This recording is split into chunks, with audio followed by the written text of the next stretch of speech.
Hi, today we're gonna animate a still image so it looks like an action scene. The idea is quite simple. We need to have the image without our object and the image of the object alone. All between will be animated using Fusion and effects available in DaVinci Resolve. Once you have the image in the timeline, trim it so it lasts only one frame. Now go to the color page, open Effects and search for Object Removal. Drag and drop it over the node. There should be only one node. Then in Power Window, choose a pen tool and draw a power window around the object you want to remove. In the settings, change Scene Mode to Object and check Assume No Motion. And click Build Clean Plate. Let me add another serial node, Alt-S, and select it so that we don't see the power window selection in the preview window. I have to correct the power window, so back to the node with the object removal effect. And let's expand the selection. Should be fine. And click Build Clean Plate again. Yeah, it's better. As you see, it's not perfect, but good enough for this example. Now right-click on the preview and choose Grab Still, open Gallery, right-click on our still and export. Choose location, name and format and click Export. Now we need an image of our object, so right-click, reset node grade, go to Magic Mask tool, switch to Better and draw over the object you want to select. Let me enable Highlight View to better see what is exactly selected. Not bad, but I will fine-tune the selection with the qualifier with the minus. Yeah, it will work. Let me disable highlight and let's get rid of this extra node. Now right-click and add alpha output. Then connect the blue square with the alpha output. Okay, now to save it as a transparent image, we need to go through Delivery page. Select individual clips, then choose format that handles transparency, like PNG for instance, and check Export Alpha. Provide the file name, browse the location, then add the render queue and render. It should render your object only with transparent background. So if you put those two images to your timeline, you should have something like this. Above the object only, and in the track below, the image without your object. Open Fusion page, add a background node and make it transparent by setting alpha to 0. Disconnect media in by double-clicking the connection. I will set viewer to single. Now let's merge our media in over the background and connect it to the media out. Now grab polygon mask and mask the first element we want to animate.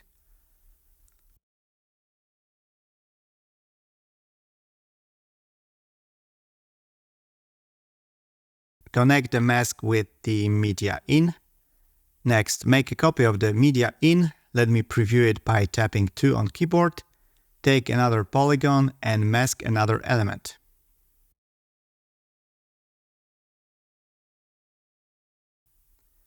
Merge it to the composition. Proceed the same way with the rest of the image. I will create a couple of masks more and fast forward it for you. Next, from the selection tool, shift space, search for DVE and add it after each media in. In DVE, we will do all the animation and keyframing. So let's preview the first one. And maybe from the frame 30, we will start to animate the elements. So let's create keyframes for center and rotation XYZ. Don't forget to set pivot point. In this case, I will place it at the bottom of the element. Okay, so our first keyframes are created. Let's move the playhead to where the animation should finish. Maybe frame 130. And now we will set rotation and center parameter. You can preview the output node to be sure the center parameter is set correctly. If the playback is not smooth, try to disable high quality and motion blur by right-clicking the playback panel and unchecking those options. Also, in playback menu, Set timeline proxy resolution to quarter. Okay, so this is what we've got so far. The first element is falling down, but it's happening in linear manner. We need to ease the animation so that the fall looks more realistic. So select the DVE and open spline. Select all the controls. Another tip, click the three dots menu and make sure you have show only selected tool. Also, click zoom to fit. Now select all the keyframes, Ctrl A, right click, and in the ease section choose in cubic. In my opinion, that easing option imitates best the fall movement. It starts slowly and accelerates along the way. Now proceed the same way with the other elements. I will fast forward that for you. So this is what we have.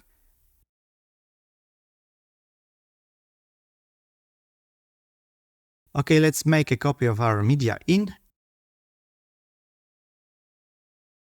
And to make more room in our nodes panel, I will select our composition without media out, right click, group, and rename it to your liking. Let's disconnect it for a moment, create new background, make it transparent, connect with the media out, and let's merge our media in. Add P emitter node. In region tab, switch to bitmap. Connect it like so. Then add P directional force and P render. In P render, switch to 2D. In P emitter, in style tab, switch to blob and set size to maximum. In controls, set the number to 200. Set color to use color from region. In P directional force, decrease the strength. Okay, let's connect the composition to the output node and mask the P render with rectangle mask. Let me preview the mask in the second preview. I will soften the edge and decrease the height. Also, I will keyframe the position of the mask. So at the frame 30, I will create one keyframe, then another one on the frame 130, so that the mask will move along with the fall.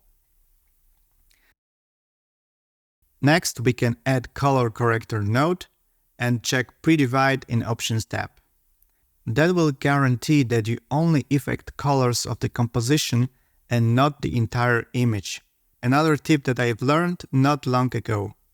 Okay, so let's merge our elements just before color corrector node and keyframe gain and lift.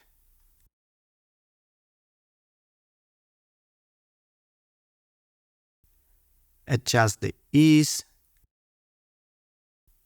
You know what? I will increase the particle size in P emitter, maybe 2.0. Yeah, it looks better. Okay. I will also keyframe saturation in color corrector. Yes, it's more natural now. Okay, so what I did, I exported what we had so far and added it to the timeline. So what I'm gonna do is cut the clip right in the moment when the tower starts collapsing, move back a couple of frames and cut the clip again. And I'm gonna apply camera shake effect.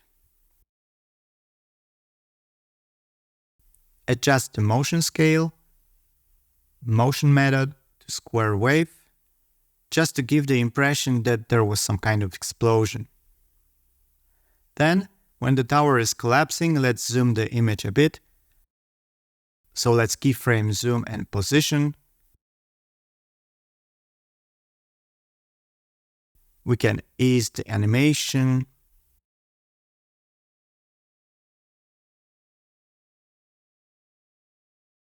Like that. And let's maybe keyframe the position so it follows the collapse.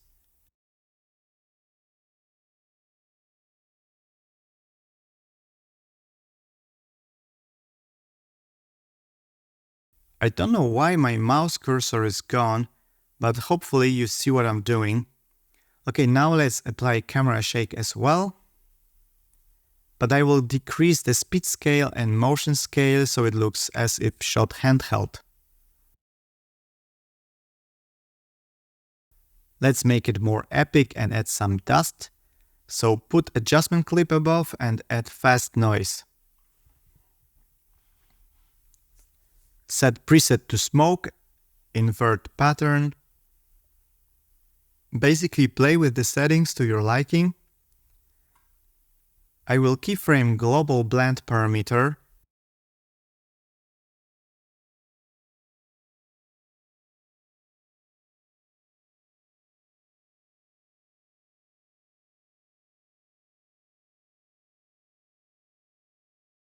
Now switch the view to OpenFX overlay and position the center of the fast noise effect, so that if you keyframe the scale, it will give the impression of the smoke coming from the tower debris.